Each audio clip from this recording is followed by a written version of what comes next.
The impact of COVID-19 across our community is part of the conversation each week now on The Insider. Hello and welcome to our Insider Public Affairs program. I'm Lisa Adams. To our viewers and to our listeners on the radio, we continue today with our COVID-19 focused editions of the program. And today, it's all about ServErie. My guests are Marcus Atkinson, who is Executive Director of ServErie, and Program Director Ashley Westgate. Welcome to both of you. Thank you for having us. So this pandemic has hit everyone, everything. How hard was it for ServErie to do the things you normally do during this pandemic? I mean, you're all about a relational ministry. I mean, we had to shift gears pretty quickly because we couldn't do our traditional programs like the ServErie Saturday that we were gearing up for in the summer project and engaging in Heritage District with our residents and volunteers down there. But we were able to switch gears in a big way with our mission every day to fill a need. And we were able to make some great partners, if you want to talk about that. We, Sure.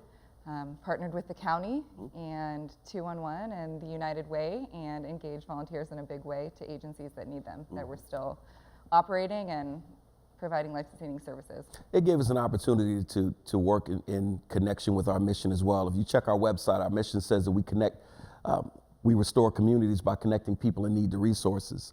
Those resources change and are subjective, and people being in need, that term changes and is subjective as well. The need changed with COVID-19.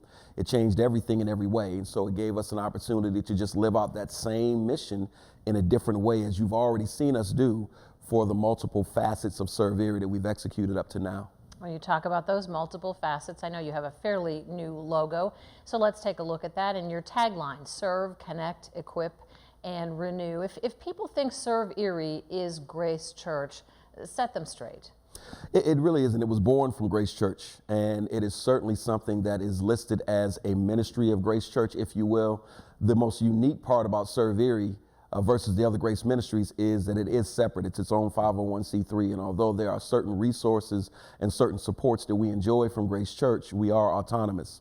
And you have to make that delineation a lot of times, because when it comes to fundraising, recruiting volunteers, there was that misconception that because Grace is so large and so heavily resourced, that our needs were not as great as they have been, and that isn't the case. And so when you see an opportunity to volunteer and or give, to please not factor that into the equation when you're making your decision.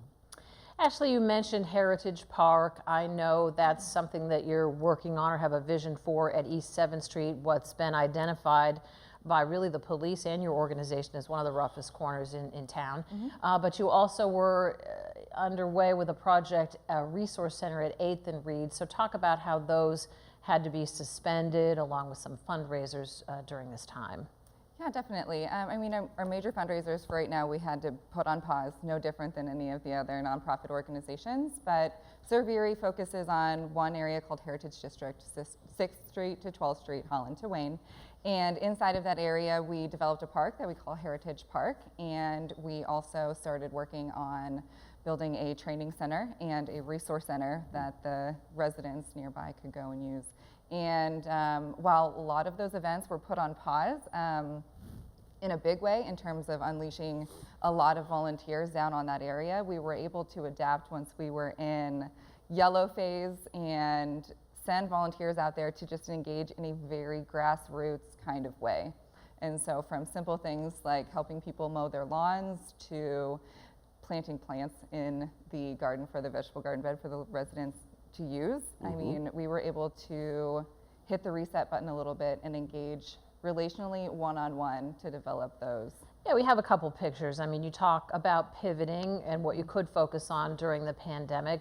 I understand that part of that was some care packages to help people that might have been isolated by the pandemic. So talk about that and how you partnered on that, as well as masks. You got involved in mask making and distribution with Grace Church, Hammett Health Foundation, and a group called ServErie.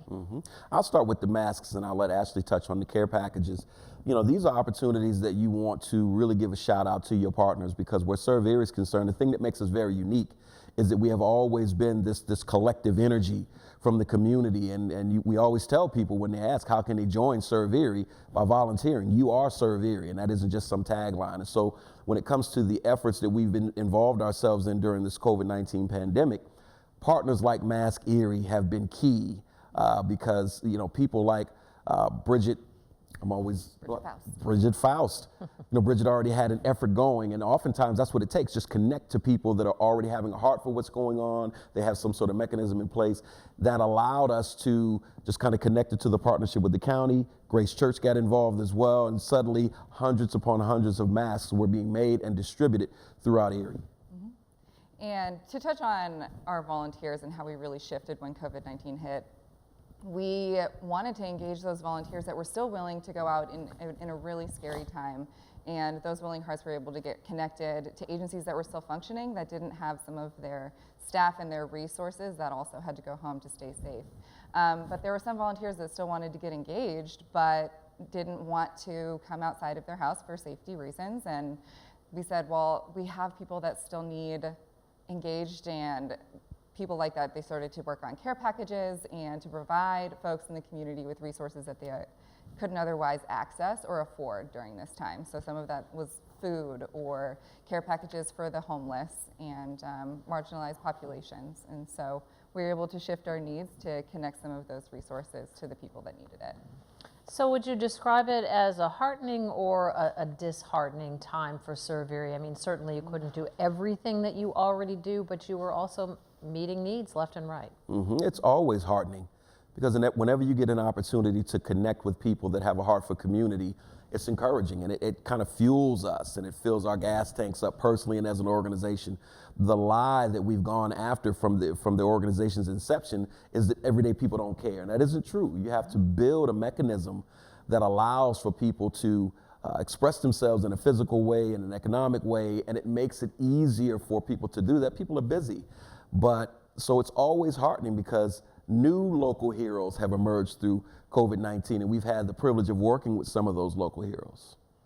Well, we're having a lot of conversations now about equity and working together to make our community better for everyone. We're going to talk when we come back with how that aligns with the tangible work that ServErie has already been doing right here in our community. Stay with us.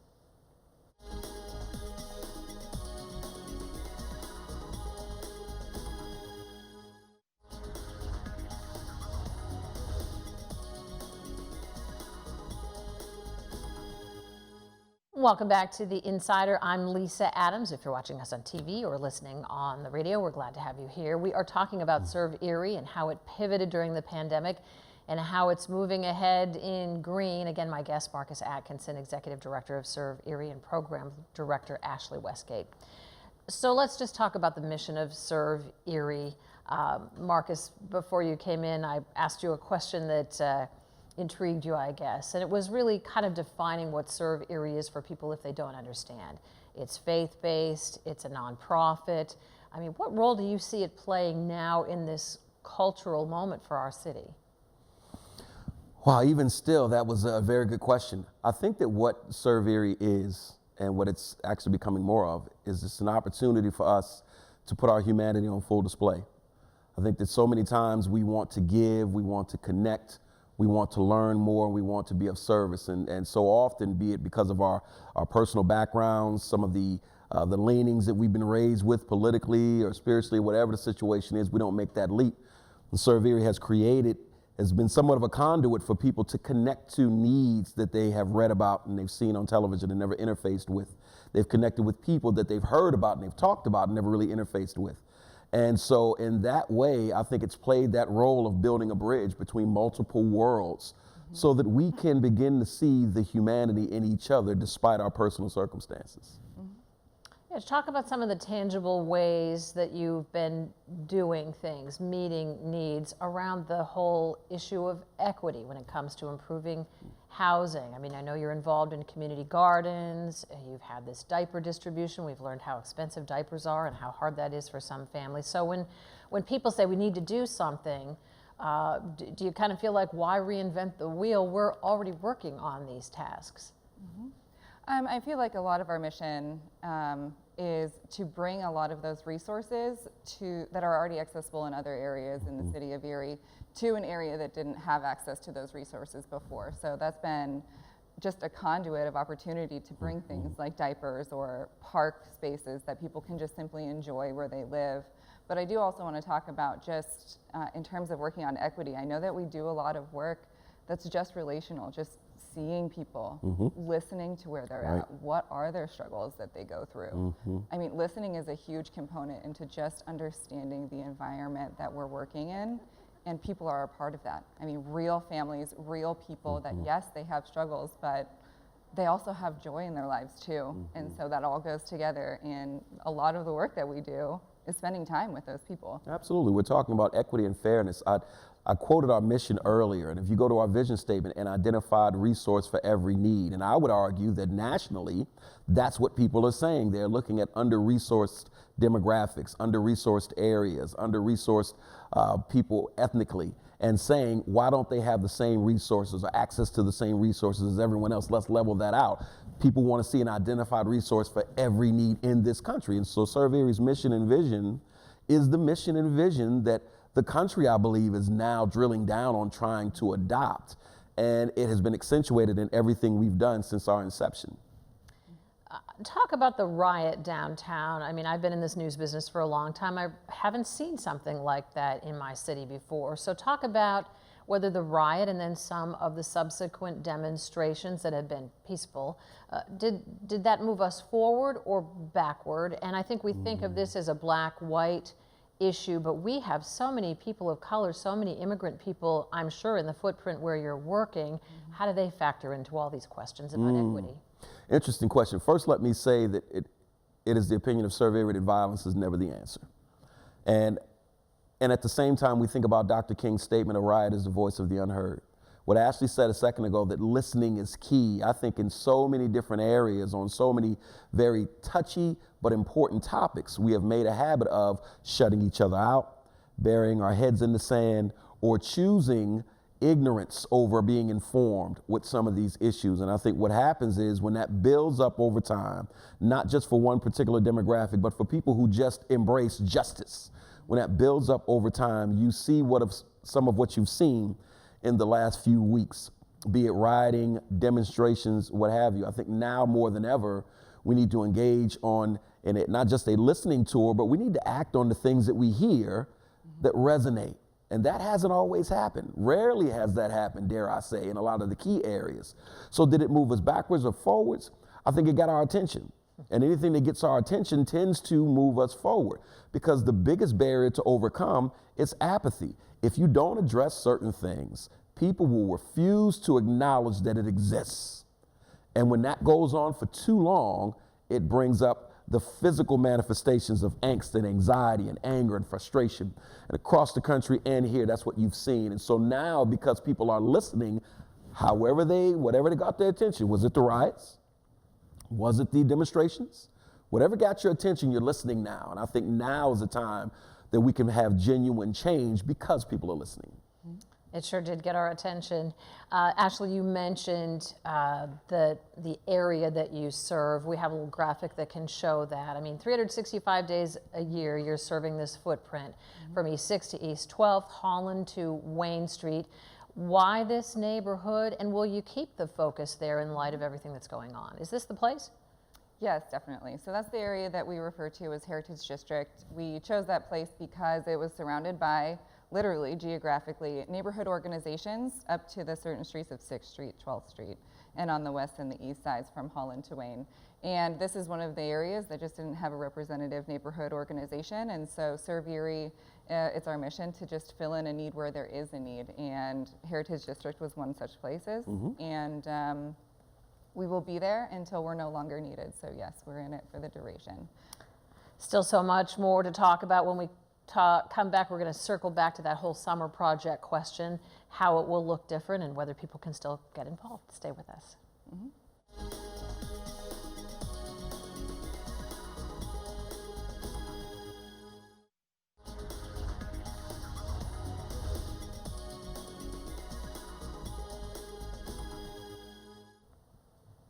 Welcome back to The Insider. I'm Lisa Adams. Today it's all about the work and the mission of ServErie with Marcus Atkinson, Executive Director, and Program Director Ashley Westgate. So you've had some legendary summer projects in recent years that have brought not just hundreds but thousands of volunteers together. I've been involved a couple of times. It's been so exciting to be part of that and to see what you're doing, see the difference that a group of people can make. And I'm talking about your projects to improve school buildings, neighborhood centers. We have a little video from last year's project was at Joanna Connell School. So what about this year? You can't really bring 1,000 people together to work on a project. What's the summer project going to look like? And will you have to limit the number of volunteers? So the summer project for the month of July, we're just calling this part the summer project COVID-19 style. So we have just shifted those major project managers, those people that we have utilized to get these projects off the ground, and shifted them towards that area, the summer project area, which is in Heritage District, and they're focusing there to bring care packages to people that need it. We just asked ourselves, like, what are some of the major needs right now? And so we're thinking like nutrition packs and hygiene packs and maybe a summer fun package just to bring some focus to the area that we're working on. But we aren't canceling the full thing altogether. We're looking to shift all of that focus for next year. We'll have that same summer project for next year, and we'll update you on what that looks like, but it'll look like unleashing all of those volunteers on that area for home repairs, neighborhood cleanup, that kind of thing. But it's definitely shifted to not having thousands of volunteers at once, and we're thinking of just small teams in small areas at a time, social distance style, doing some neighborhood engagement with the local residents and with beautification projects. We've taken the same stance with our with our ServErie Saturdays, and canceled many of those for the same reason. The whole style of bringing people together and dispatching them to an area, hundreds of people, is not the model to embrace during a time like COVID-19. And so it's kind of changed how we do things. But, this is one of those moments where a few is better than none, and meeting a need is still meeting a need to the tune of 20 people or 2,000 people. So we're excited about it nonetheless. So the care packages, I assume, are things like food and cleaning supplies and so on. So, I mean, in the big projects to the smaller scaled down project, how do you build relationships while you're doing work like this and then energize a neighborhood to take care of itself? I mean, I think it's so disheartening when there's some houses I've driven by in Erie over the years, and I think, isn't that pretty how they take good care of that house? And a couple years later, it can be awful.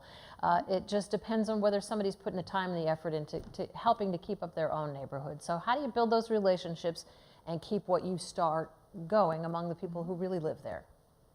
One at a time. And so we want to emphasize the quality, not the quantity. And so we want to make sure that we're engaging with one person at a time, each resident, making sure that they feel seen and heard, and what are their needs? We're not here to just come in with all of our ideas. We want to have all of the ideas come to us and then we say, let us help you figure that out. And so we're just hoping that reinvestment, we don't hope, we know that reinvestment will encourage other people to start to pick up the things that are around them by not feeling like they're alone. On the relational side, it's those connections that you make sometimes that stay with you. Two of my favorite moments from the Erie High project, as an example. One is when the McDowell cheerleaders ascended the steps of Erie High and did a Go Erie High cheer before Erie High even opened its doors. That warmed the hearts of everyone. So these kids weren't rivals for that moment. They were, kids who were just trying to understand the plight of someone else. And the fact that they made that decision to come out, and the cheerleaders at Erie High were there, and so that was a wonderful moment. Another moment was we had one of our project leaders, as we were touring the school, broke off for a second and it got emotional because he saw the physical condition of the school, and he was comparing it to the physical condition of the schools that some of his children or grandchildren or other kids attended, and he saw firsthand that there was no parity, there was no equity where that was concerned. And that moments like that stick with you because we realize that we have helped create these moments. And those are moments that change how people think and how they feel, and that is priceless. That happens so often in every project, large and small. That's always one of my favorite parts about putting together these projects for a community. Last question this section. We've been so focused on COVID-19. We have talked in past programs about how it has impacted people of color more so even in our community here. But talk about the other problem that's been in these East Side neighborhoods, which has to do with substance abuse. I mean, Erie's been hit hard by the opioid crisis, and we know that too. So how do you continue to address that problem in the neighborhood? Because that's got to be a part of the equation too. I'll start here. Presence is a big part of it. Whenever you have an area that is deemed the forgotten, and these kind of areas exist all throughout the country, these kind of areas exist where there are no people of color. When an area is deemed the forgotten, then things can flourish in that area that you wouldn't want to live next door to, let alone the neighbors that live in that area, and be that prostitution, drug use. The drug varies by whatever area it is, and all of the elements that come along with that, the crime that comes along with that, the violence that comes along with that, these things start to bubble up. And it all started with an area being labeled subliminally, or however you want to put it, as the forgotten. And that's happened in this area as it has in so many others. And so being there and being an advocate is something that we've done that has at least helped start to change the trajectory of situations like that. All right, when we come back, a few final thoughts on how you can get involved to partner financially with ServErie.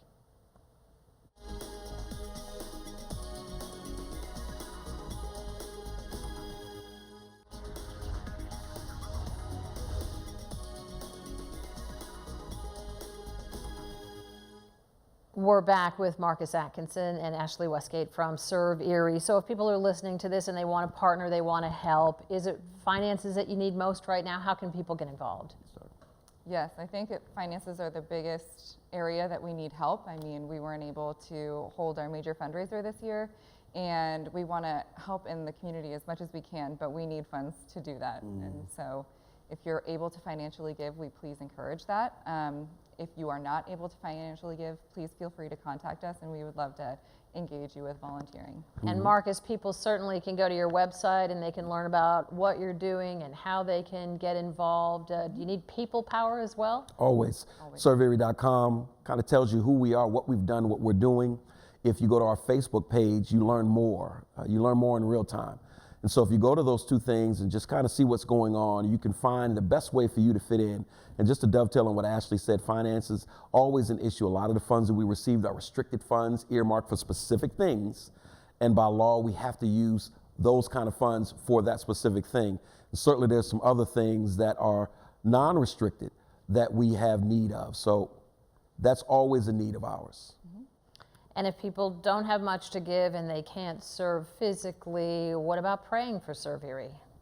We would always welcome that. I mean, pray for our leadership. I mean, it's heavy work that we do, although it's great and heart-filled, and we enjoy every day of it, but we will definitely welcome those prayers for our leadership, our staff, and all of our volunteers and the people that we serve. And for the emotional well-being, because it is an emotionally draining ministry, although we love it and would never do anything other.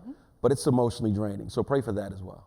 Well, you certainly don't seem like people who are drained. You seem like two people very enthusiastic about the work that ServErie is doing. We so appreciated having you as our guest. And as always, thank you for joining us at home. If you have an idea for us to explore, just email me at ladams@wicu12.com and join us again next time for The Insider.